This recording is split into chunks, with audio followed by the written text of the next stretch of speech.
وأمرهم شورى بينهم. أعوذ بالله من الشيطان الرجيم. ألم تر أن الله يعلم ما في السماوات وما في الأرض ما يكون من نجوى ثلاثة إلا هو رابعهم ولا خمسة إلا هو سادسهم ولا أدنى من ذلك ولا أكثر إلا هو معهم أينما كانوا ثم ينبئهم بما عملوا يوم القيامة إن الله بكل شيء عليم. رب اشرح لي صدري ويسر لي أمري واحلل عقدة من لساني يفقه قولي. الحمد لله رب العالمين والصلاة والسلام على. It's on the inside. You want me to put it on the outside? Better? Yeah. Okay. فالحمد لله رب العالمين والصلاة والسلام على سيد الأنبياء والمرسلين وعلى آله وصحبه أجمعين ثم ما بعد. السلام عليكم ورحمة الله وبركاته. So session 5 is about what destroys Islamic work, and at the end, at the heart of that poison is najwa. This concept of najwa in the Quran is mentioned a couple of times, and the most comprehensive passage dealing with that is in Surah Al-Mujadalah. This is surah number 58 of the Quran. So I've taken those few ayat and I'm going to share them with you. But before we do, let's talk a little bit about just the essence. What is najwa anyway? And how should we understand it properly? Essentially, in any organization, there's a tendency for subgroups to develop. So for example, there's 6 people in a board. 3 of them are very close friends. So the 6 meet every week. They all get together, but 3 of them have dinner afterwards because they're close friends.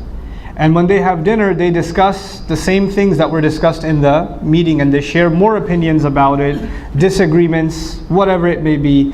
And what happens then is, because you have a clique, you have a subgroup within the group, right? And that subgroup, because they discuss more with each other, even if it's for good intentions, because they discuss more with each other, they tend to become more solid in their opinion. Their opinion starts becoming more and more fortified. So when they come to the meeting with the other 3, they already have kind of one opinion. And they're defensive about that opinion. And anything that comes their way, they deflect it. So it kind of becomes like a lobby almost. You understand what I'm saying? It becomes like a lobbying thing. And so what this does is it disrupts the unity of and the openness of the gathering and of the decision making, and it cuts away at shura, because in shura everybody has equal access to give an opinion, and everybody shares their opinion on the same platform. They don't meet afterwards and 2 people become a block and 4 people become a block and then they come to the meeting. That forming of a block on the outside, that's basically najwa. That's basically what it is. The linguistic meaning of najwa is to get away from, to escape from. Najat actually is from the same root. To escape from the larger body and meet in private. That's literally what najwa means, just meeting in private. Al-majlis, bis-surur. Okay? As-sir fil majlis. It's a secret in the majlis. And you're just meeting by yourself. That's what najwa is. And it can be harmful, it can be harmless. It could be good. It could actually be good. And so, in this particular surah, Allah talks about najwa that is catastrophic. It can destroy Islamic work. It can destroy the Islamic school. It can destroy the masjid. It can destroy whatever organization. Because a few people are discussing things that are, when the Prophet says, alayhi salatu wasalam, innal majalisa bil amanati. Amil majalis bil amana. The gatherings, the meetings are dependent on the ability to trust. And the meetings are a form of trust. So najwa violates that trust, because the discussion about that issue. So let me just make it, instead of making it entirely hypothetical or entirely theoretical, let me just give you one example. Let's just, because it'll make it more tangible, right? So it's a masjid, and they're discussing whether or not we should build a gym. Let's just say, okay, whether or not we should build a gym. So they have a meeting. And there's 20 people in the board, and everybody's giving an opinion, and there's discussion going on. Meeting is over. 4 people get together, they're hanging out at one of these guys' houses, and they're like, this is such a stupid idea. Why do they want to spend so much money on a gym? Who comes anyway? What about the insurance liability? What about this? What about that? What about the other? They said none of those things when they were in the meeting. That's the place to say it. The fact that you have an opinion, a genuine concern, should be raised at the meeting. That is shura. If you don't open your mouth then you don't open your mouth anywhere else. That's the place to do it. Then you go and you're complaining, and these 3 other guys with you are like, yeah, you're right, this is wrong, blah, blah, blah. Then you come in the next meeting all angry. Because if one person is upset and they talk to somebody, they're upset, the anger isn't double, it's squared. Literally. It doesn't get doubled, it gets squared, exponentially worse. When there's let me tell you something about just social psychology. When 2 people or 4 people are discussing a small problem, like you're discussing a khutbah, and you say, the khatib, he said something I didn't really understand, or I wasn't quite comfortable with what he said. Small thing. If 4 people are discussing it, by the time they're done discussing it, the khatib was basically a kafir. Okay? It's a small problem, but when 4 or 5 people discuss a small problem, it becomes a big problem. بالعربية نقول كبرها تكبر صغرها تصغر. Right? So it becomes a big deal. It becomes a huge deal. And this is essentially what Najwa does. It allows for small issues that can be dealt with very easily and turns them into very, very, very big issues. Shura is not just who you discuss with, but when you discuss. There's a time and a place to give your opinion. There's a time and a place to give your opinion. Now, in the Prophet's case, alayhi salatu wasalam, there were people in the gathering that were Muslims, and some of them were weak Muslims. People of weak iman are sitting there too. Hypocrites are sitting there too. And when the Prophet's done talking, they don't open their mouth when the Prophet's talking. When he's done, then they gather people. Hey, so, ماذا قال آنفا? What did he just say? What was that? What's he talking about? Like right after the meeting, they're undermining what just went on in the meeting. Right after the halaqah. This is najwa. This is destructive to Islamic work. This is something you should not be a part of. If you're the guy that's starting it, stop it. If you're the guy innocently standing there listening, stop listening and walk away. Don't hang around. Don't be a part of it. Now listen to these ayat. أَلَمْ تَرَ أَنَّ اللَّهَ يَعْلَمُ مَا فِي السَّمَاوَاتِ وَمَا فِي الْأَرْضِ. Didn't you know that Allah already knows, or Allah certainly knows, whatever's in the skies and whatever's in the earth? مَا يَكُونُ مِن نَجْوَى ثَلَاثَةٍ إِلَّا هُوَ رَابِعُهُمْ. There's never a secret council of 3 people except He's the 4th one there. He's their 4th. Allah. وَلَا خَمْسَةٍ إِلَّا هُوَ سَادِسُهُمْ. There's never 5 people meeting secretly and He's the 6th one. وَلَا أَدْنَى مِن ذَلِكَ وَلَا أَكْثَرُ. There's no less, there's no more that ever goes without Allah being a member in the meeting. إِلَّا هُوَ مَعَهُمْ. Except that He's with them. أَيْنَمَا كَانُوا. Wherever they may go and hide. ثُمَّ يُنَبِّئُهُمْ بِمَا عَمِلُوا يَوْمَ الْقِيَامَةِ. Then He will tell them what they did on the day of resurrection. He will inform them of this crime. إِنَّ اللَّهَ بِكُلِّ شَيْءٍ عَلِيمٌ. No doubt Allah is completely knowledgeable of all things. أَلَمْ تَرَ إِلَى الَّذِي نُهُوا عَنِ النَّجْوَى. Didn't you look at those people who were told not to do that? ثُمَّ يَعُودُونَ إِلَى لِمَا نُهُوا عَنْهُ. Then they go back to the same thing they were told not to do. Because way back in Surah An-Nisa, a few years before, it was revealed in Surah An-Nisa, لَا خَيْرَ فِي كَثِيرٍ مِّن نَجْوَاهُمْ. There's no good in the najwa that they do. Most of the time when they have a secret meeting, no good comes out of it.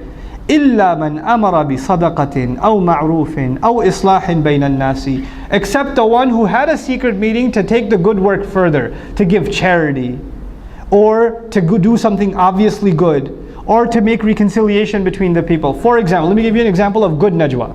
It's the exception, it's not the rule. So if you're doing najwa, don't assume it's good najwa. It's probably not. Chances are it's not good najwa. But here are some limited examples of good najwas, good secret counsel. We should build a gym at this masjid. We should have a fundraiser next month. It's all agreed upon. Meeting's over. Wafaqna, qarrarna. We decided, we agreed. Then 3 of you get together and over ice cream at Brahms, you decide, hey, you know what? Before the fundraiser even starts, let us put in like 5,000 each. Let's just get it started. Just the 3 of us. For the sake of Allah. Let's be ahead of everybody else in doing good. That's good najwa. The decision was already made. You didn't go back and undermine that decision. You propelled that decision further. You gave it more momentum. That's a good thing. أو معروف, or obviously you did something that cannot be quarreled with. It's something decent. Ma'ruf, everybody would recognize that you did something good. Or the meeting is over and you realize one guy in the meeting was particularly angry. He was and you get together and you say, hey, that guy seemed angry. Let's go talk to him. Let's make him feel better. Bro, why are you angry? We love you. Everybody's in this together. No, but they don't listen to me. They don't care about my opinion. And I keep telling them this and they never listen. Why should I even be in the shura? Why did they make me a member anyway if they're never going to listen to me? Bro, akhi, look, we love you and we value your opinion. And more than that, Allah values your opinion. And Allah heard your opinion. Allah knows that you are sincere in your opinion. And we want you to come and we don't want you to be angry. Anger is from the shaitan. Please listen to it. Yeah, I guess you're right. That's good najwa. Now you're diffusing flames, not starting new fires. You're putting fires out. That's good najwa. You understand the difference? So you have to make sure that if you're going to do najwa, first of all, try to stay away from it. If you're going to do it, it better be clearly, indisputably a good thing. And if it has the potential of turning into a bad thing, don't go near it. Because it's a serious matter. So many ayat of Quran in the same place dedicated to one problem, it can't be a small thing. It must be a big deal. Lam yadhkur marra faqat. He didn't just mention it once. Look at this. We just read this whole ayah. 3 people don't meet except he's the 4th. 5 don't meet except it's the 6th. Any less, any more. And then, Alam tara ila alladhi nuhu anil najwa? Didn't you look at the people who were forbidden from doing najwa? Thumma ya'uduna lima nuhu anhu? Then they go back to the very thing they were forbidden from. يَتَنَاجَوْنَ بِالْإِثْمِ وَالْعُدْوَانِ. They keep making secret counsels that add to sin, that produce sin. And what else do they produce? Animosity. Because when you have najwa, your clique becomes tighter together and you develop a natural animosity towards the next one. This is most masjid elections across the country. Najwa, najwa, najwa. That's what it is. It's so sad. And then we wonder why there's no feeling of barakah in our masajid. You walk into a masjid, you're like, why don't I feel like this is a masjid? When you walk into a masjid with barakah, you will know it. You will feel it. And when you walk into a masjid that is bankrupt from barakah, you will feel nothing. It's a building. And the goodness is sucked out of it. And najwa is one of those things that sucks the goodness out of a masjid. It just pulls it out of the masjid. And this unfortunately has become the scene in Islamic organizations, undercutting one another, dirty politics in elections. What are you going to get out of masjid elections, man? Whoop-de-doo, you're a board member. Why are you holding secret meetings, vote for me? What are you doing? You're doing this for Allah. That's it. You want to have the opportunity to serve, and if you don't, it's not like you can't serve. You can serve in so many other things. Don't get hung up on your titles. President of the Masjid. There's a much better title, Abdullah. It's available. You can take it. Okay? You don't have to be that. And if you are, I'm not saying you're a bad guy if you are. Okay? You're a good guy. But you don't vie for it. What are you going to get out of it? What are you going to get out of it? And then we start thinking all good things come from us. And if it's not for us, I don't know, this whole building might collapse. If they don't take my opinion, I don't even know how this survived. I go to masjids across the country, right? And I meet interesting people. And I've met, at least in every masjid, I've at least met 3 or 4 people that come to me and say, brother, I started this masjid by myself. Alhamdulillah. All praise belongs to Allah, but me. I meet at least 3 guys in the same masjid that were the only ones that started the masjid. Thank you. I guess. May Allah reward you. Yeah, nobody was here when I started this place. Okay. That guy was here. He must have been hiding behind a tree when you were the only one. You didn't see each other. Now, they say they make these council meetings. Then وَمَعْصِيَةِ الرَّسُولِ, and in disobeying the Messenger sallallahu alaihi wasallam. By the way, we have to understand that the messenger in these ayat sallallahu alaihi wasallam is not just the messenger, he's the head of the organization. He's the head of the organization. And they are now going to undermine the head of the organization.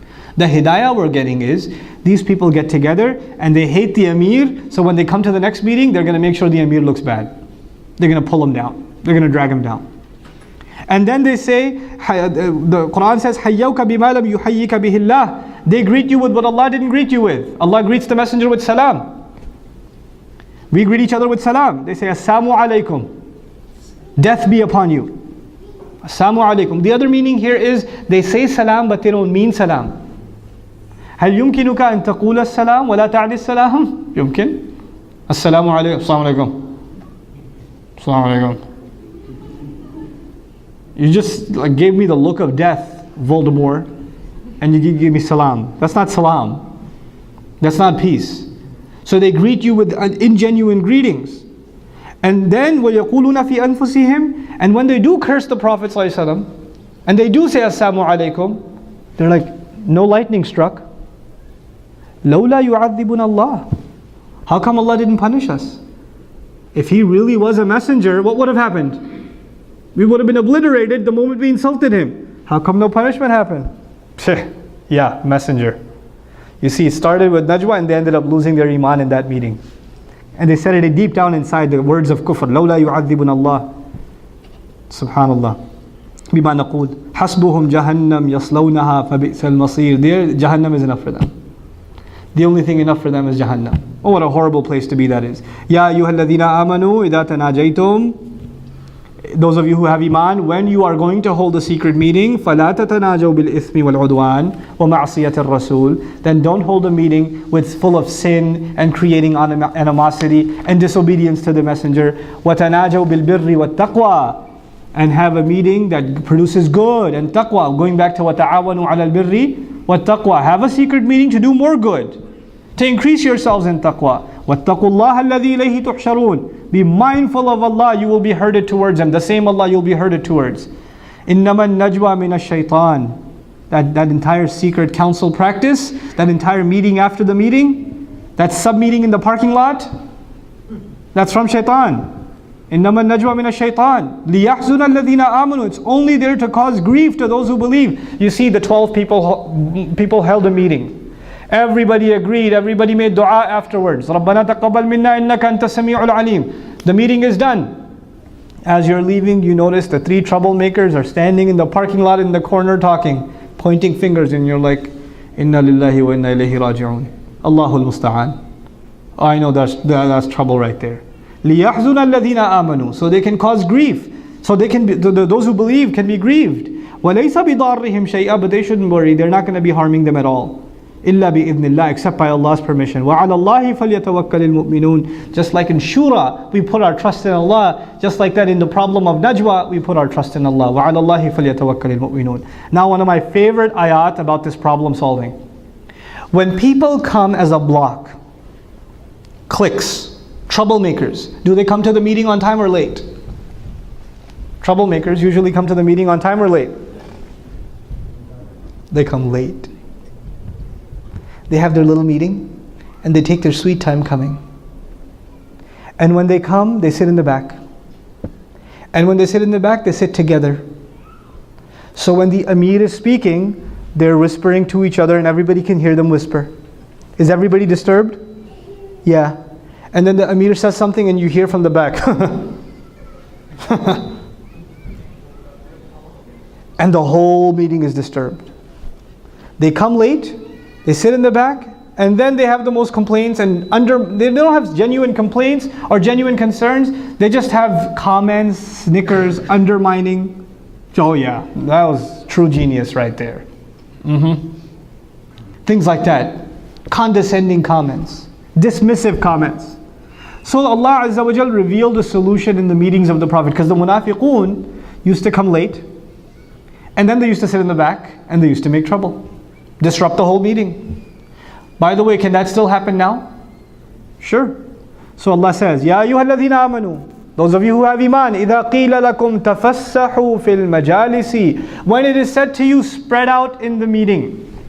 So the meeting is about to be held. Don't sit right next to each other all the way close to the Prophet ﷺ. You see, the Sahaba loved the Prophet ﷺ. So they want to sit where? Close. And they tighten up. They're right around the Prophet ﷺ. Allah says, no, when there's a shura meeting going on, when there's a meeting going on, you spread out. So there's space in between you. So you're spread out like a checkerboard. So when the four troublemakers walk in, they can't sit together. They gotta sit like between Hamza and Umar. Little puny little munafiq in the middle of big guy Umar. And now he can't say. He can't do that no more, because Umar's going to grab his head like this. So he can't make trouble anymore. Why? Because they're all spread out. إِذَا قِيلَ لَكُمْ تَفَسَّحُوا فِي الْمَجَالِسِ فَافْسَحُوا. Then spread out immediately. يَفْسَحِ اللَّهُ لَكُمْ. May Allah spread you out. Meaning may Allah diversify you. May Allah increase you also. وَإِذَا قِيلَ لَكُمْ انشُزُوا. And when it's said to you, get out of here. Leave. Meeting's over. Meeting adjourned. Unshuzu. Leave. Fanshuzu. Get out. Don't stop. Don't stop in the parking lot and discuss. Don't go to eat shawarma at Afrah and then talk about the meeting. Don't do it. Just go home. Unshuzu. Leave. Leave. It's done. Meeting is done. No meeting after the meeting. No socializing after the meeting. It's an amana. Shaitan will come and make you discuss the contents of the meeting and it'll turn into najwa. Just leave. This is Quran's guidance for meetings. Quran's guidance for meetings. You know, there are masjids in our country that have lawsuits that started with discussions in parking lots after meetings. If we only follow Allah's advice, we can save ourselves so much trouble. Wallahi, so much trouble. And it's simple advice.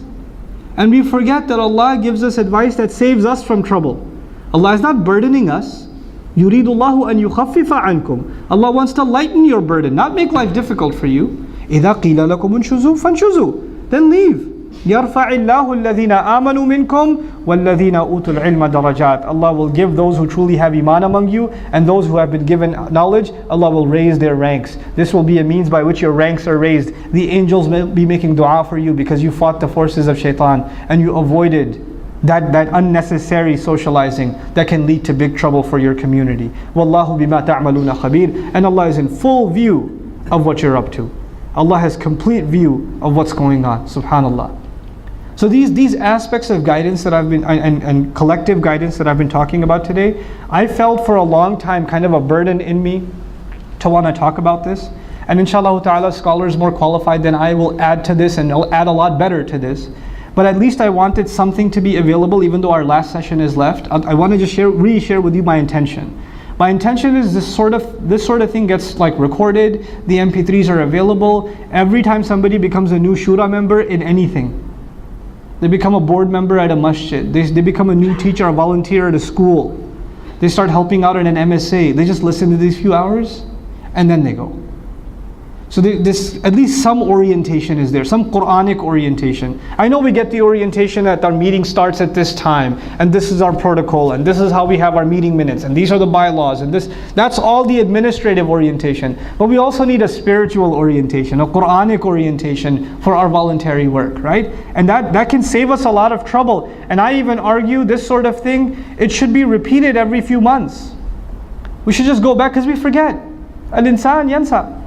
Yeah, human beings don't remember. So it's good to go back and say, oh man, I think I've been doing najwa. I better stop. It's good that I reminded myself. I think I'm a little too obsessed with my own opinion. It's good I got that reminder.